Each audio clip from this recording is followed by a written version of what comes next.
हमारे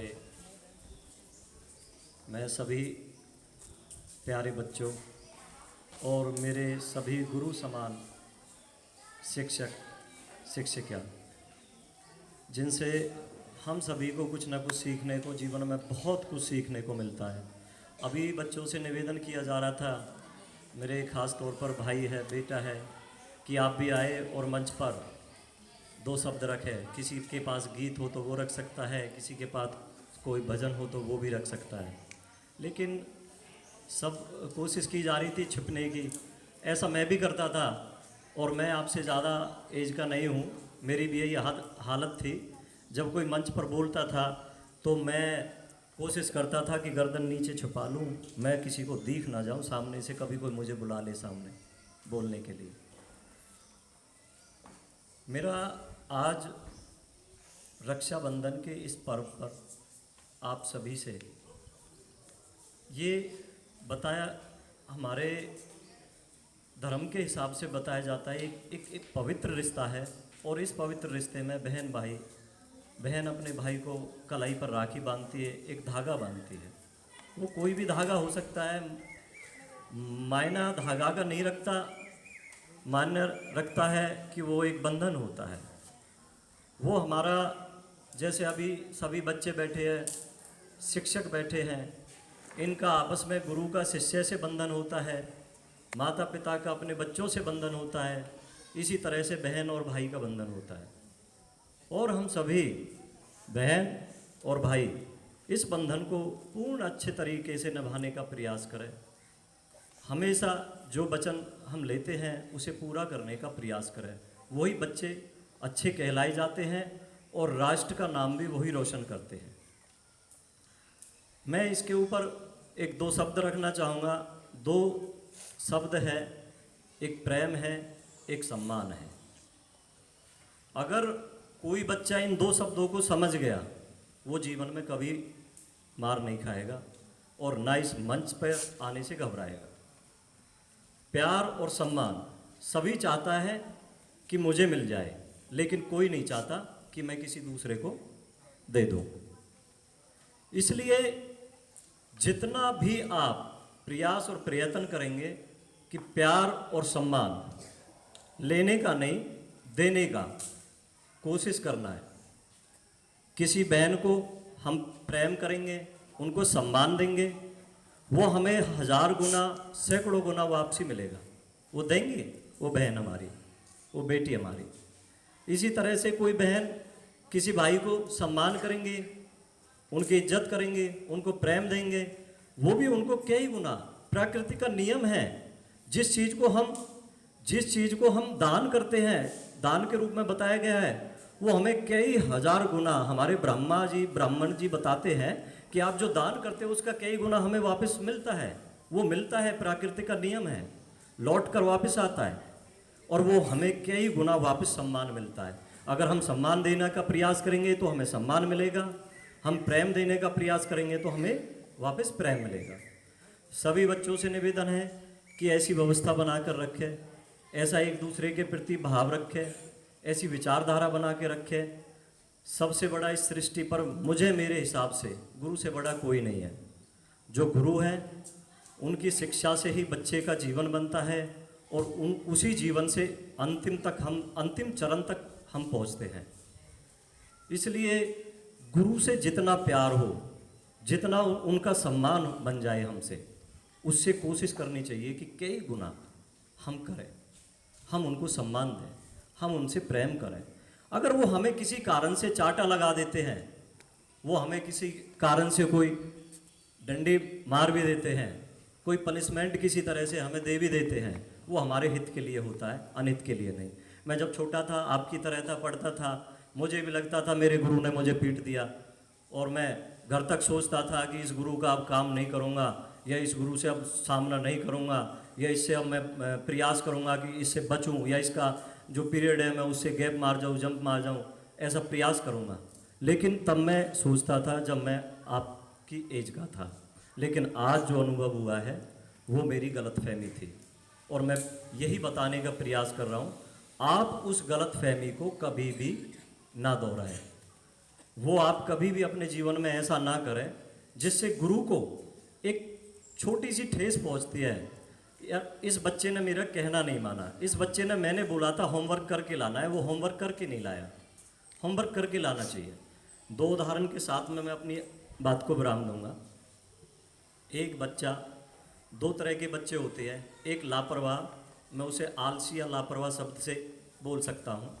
एक बच्चा बहुत अपने टाइम के प्रति वफादार होता है, ईमानदार होता है।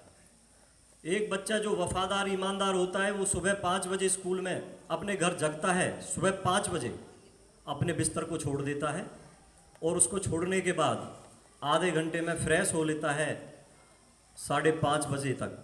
उसके आधे घंटे में 6 बजे तक वही बच्चा अपनी एक्सरसाइज, क्योंकि शरीर का भी ध्यान रखना बहुत ज़रूरी है। जब शरीर सबसे पहला सुख निरोगी काया, इसलिए अपने शरीर का ध्यान रखना बहुत ज़रूरी है। आधे घंटे में कुछ बच्चों का ध्यान इधर उधर है तिरंगे की तरफ। तिरंगा आप सभी के पास मिलेगा, मुझे पता है सभी को मिल जाएगा, पर्याप्त तिरंगा है। आप ध्यान दें, 6 बजे तक आपको अपना व्यायाम कंप्लीट कर लेना है। उसके बाद में आधे घंटे के लिए आपको जो भी आपका सिलेबस की पढ़ाई से संबंधित कुछ रह गया है वो सारा सुबह का अध्ययन, आपके गुरुदेव, मेरे भी गुरु है बैठे हुए हैं, वो सभी बताते हैं बच्चों को सुबह की पढ़ाई याद रहती है और सारे दिन प्रसन्न रहते हैं। उसी के ऊपर बताने वाला हूँ मैं। ध्यान रखना, आपसे भी पूछने वाला हूँ, मेरी शब्दों को पकड़ना। अगर किसी से मैं बूझूँ और किसी को पता ना हो कि मैं क्या कहने वाला हूँ तो थोड़ा प्रयास करना मुझे सुनने का। जो बच्चा 6:30 बजे तक अपनी पढ़ाई कर लेता है, अपना व्यायाम कर लेता है, अपना सुबह की जो सारी प्रक्रियाएं होती है उसे पूरा कर लेता है और उसे स्नान करने के बाद, अपना लंच पैक करने के बाद, भोजन करने के बाद और टाइम पर जो बस आती है उस बस के 5 मिनट पहले वो उस स्थान पर खड़ा हो जाता है और बस आने पर बैठने के बाद वो स्कूल आ जाता है और स्कूल में आने के बाद वो सारे होमवर्क को अपने टीचर से, अपनी मैम से, अपने सर से पूरा 100% करके दिखाता है। उसका टीचर, उसकी मैम उसको धन्यवाद देती है और शाबाश करती है, बेटा वाह शाबाश, आप बहुत आगे जाने वाले हो, आप बहुत अच्छे पढ़ने वाले हो। एक बच्चा ये था, समझ में आई। अब दूसरे वाले बच्चे की बात करना चाहता हूँ जो आलसी टाइप का है या थोड़ा वो किसी का कह लापरवाह है। वो बच्चा क्या करता है, उसकी मम्मी आती है, पापा आता है, 5 बजे उसकी चद्दर उठाता है, बेटा जाग, बेटा जाग, बेटा स्कूल जाना है, बेटा टाइम से, हाँ हाँ हाँ, जाग गया, फिर उल्टा सो गया। फिर 6 बजे आधा घंटे बाद फिर आते हैं घर वाले, बहन आती है, भाई आता है, बेटा जग, जल्दी कर भैया जग, फिर हाँ हाँ हाँ, फिर सो गया चद्दर ढक के। धीरे धीरे करते करते वो स्कूल था 8 बजे का, वो 7 बजे अपनी चारपाई छोड़ रहा है। जब तक चारपाई छोड़ता है, अब उसके साथ क्या गलती होने वाली है, वो 7 बजे जो चारपाई छोड़ रहा था बच्चा, वो बच्चा ना तो फ्रेश हो पा रहा है। वो सोच रहा है अरे अभी 7 बज गए यार, 8 बजे बस आने वाली है मेरी और जल्दी से मैं तैयार, चल नहा लेता हूँ, फ्रेश आके हो लूँगा, कोई बात नहीं, आज फ्रेश नहीं होऊंगा तो कोई नहीं है, क्या बिगड़ रहा है, आके कर लूँगा, लेटरिंग ही तो करनी है। होता होगा, बहुत बच्चे हैं, मैं भी आया हूँ इसी एज से। सारे दिन फ्रेश नहीं हुआ, जल्दी जल्दी नहाया, अरे नहाता कहाँ हूँ, ड्रैगलिंग कर लेता हूँ, होता है ना, मुंह धोया, थोड़ा बालों में तेल लगाया कंघी की और जल्दी जल्दी, हाँ सर नहा लिया, देखो सर नहा के आया हूँ, और जल्दी से कपड़े पहने, और कपड़े पहनने के बाद वो बस पे पहुँचता है। वहाँ तक पहुँचते पहुँचते खाना भूल गया, कुछ पता लगा था, कुछ बुक से रह गई, शाम को रख नहीं पाए थे बैग में, और वो बस स्टॉप पे पहुंचता है, पता लग रहा है कि बस वाला हॉर्न बजा रहा है, हॉर्न बजा रहा है, जल्दी आ जा, रास्ते में दिख रहा है, वो दौड़ा आ रहा है, बस वाला सबसे पहले डांट लगा देता है, तेरी वजह से मैं रोज लेट हो जाता हूं, मुझे स्कूल में डांट झेलनी पड़ती है प्रिंसिपल सर से, आप टाइम पर आया करो।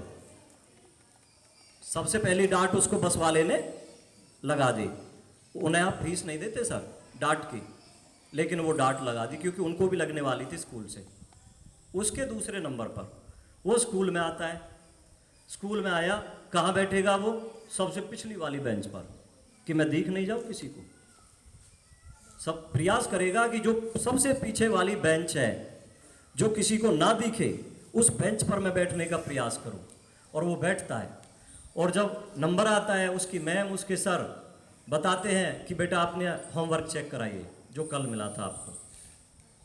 होमवर्क का नंबर आता है तो वो बच्चा चुप खड़ा हो जाता है, मैम मैं अपनी कॉपी अपना होमवर्क घर पे भूल कर आ गया। मैम उसमें चाटा लगाती है, उसे डांटती है, उसे धमकाती है, और वो बच्चा फिर कहता है, रोने लगता है, नाराज हो जाता है, चुपके जाके बैठ जाता है। अब मैं आपसे पूछना चाहूंगा मेरे प्यारे बहनों और बच्चों, कौन सा बच्चा अच्छा था, जो सुबह टाइम से जगकर टाइम से काम करने वाला था, या जो सुबह लेट जगकर सारे दिन एक टॉर्चर होकर पढ़ाई करने वाला था? कौन सा बच्चा भविष्य में ऊपर जाने वाला है? बताइए कोई भी, बोलिए। जो सुबह जगने वाला था। आप सभी जानते हैं, आप सभी को पता है। तो मेरा कहने का मतलब है, हम सभी को अपने, इसको कहते हैं टाइम मैनेजमेंट। हमें अपने टाइम पर, सबसे पहले टाइम पर ध्यान देना है। पढ़ाई से पहले भी टाइम पर ध्यान देना है। अगर टाइम से हम अपनी क्लास में अपने टीचर के सामने अपने सिलेबस पर बैठ गए तो कोई रोकने वाला नहीं है आपकी एजुकेशन को, कोई मायने नहीं रखने वाला। ऑस्ट्रेलिया के एक वैज्ञानिक ने सर्वे किया था पूरे वर्ल्ड पर, और उन्होंने क्या सर्वे किया था, मैंने भी बार बार प्रैक्टिस किया। जब मैंने वो पढ़ा और पढ़ने के बाद मैंने बार बार अध्ययन किया, बार बार अध्ययन किया, बार बार अध्ययन किया, लेकिन मैं भी फेल रहा। मेरी तरह के, मैं तो बहुत छोटा हूँ, बहुत बड़े बड़े वैज्ञानिक फेल हो गए। उस सर्वे को आज आप भी करना अपने घर जाके मेरे प्यारे बच्चों। ₹1 का सिक्का होता है गिल्ट का, उसमें एक तरफ हेड होता है, एक तरफ टेल होता है। आप एक कॉपी ले लीजिए, एक पेन ले लीजिए, 1 से लेकर और 10 तक काउंटिंग लिखिए, 1 2 3 4 5 6 7 8 9 10, और एक तरफ लिख लीजिए उसमें हेड और एक तरफ लिख लीजिए टेल। अब आपको करना क्या है, उस सिक्के को लेना है, उछालना है और मांग लेना है आपको खुद को ही कि मुझे हेड चाहिए, मुझे हेड चाहिए, और 10 बार उछालना है। लिखते जाइए, जब हेड आता है तो टिक, नहीं आया तो काटा, हेड आया तो टिक, नहीं आया तो काटा। इसी तरह से फिर दोबारा कीजिए, फिर टेल मांग लीजिए। पहले हेड मांगा था, फिर टेल मांग लीजिए। उस टेल को फिर आप 10 बार लगातार कीजिए। टेल आया तो यस और टेल नहीं आया तो काटा। आप 10 बार कीजिए दोनों को। मैं 100% कहता हूं, 10 बार आप करेंगे 100%, 2 से अधिक बार, 2 या 2 से अधिक बार हेड को आना पड़ेगा और 2 से अधिक बार टेल को भी आना पड़ेगा। ये प्रकृति का नियम है। वो प्रकृति हमारा साथ देती है। ऐसा कुछ है नहीं, जो हम बोलते हैं, जो हम बात करते हैं, जो हम अपने गुरु को सम्मान देते हैं, जो हम अपने बहन भाई आपस में प्यार से रहते हैं, एक दूसरे को मान सम्मान देते हैं, वो हमें लौट कर मिलता है। ये प्रकृति का नियम है। मेरे प्यारे बच्चों, मेरा यही कहना था आज के इस त्यौहार पर। आप सभी को, मेरे गुरु समान सभी शिक्षकों को मेरी तरफ से हार्दिक शुभकामनाएं, बहुत बहुत बधाइयाँ। आपका बहुत बहुत धन्यवाद।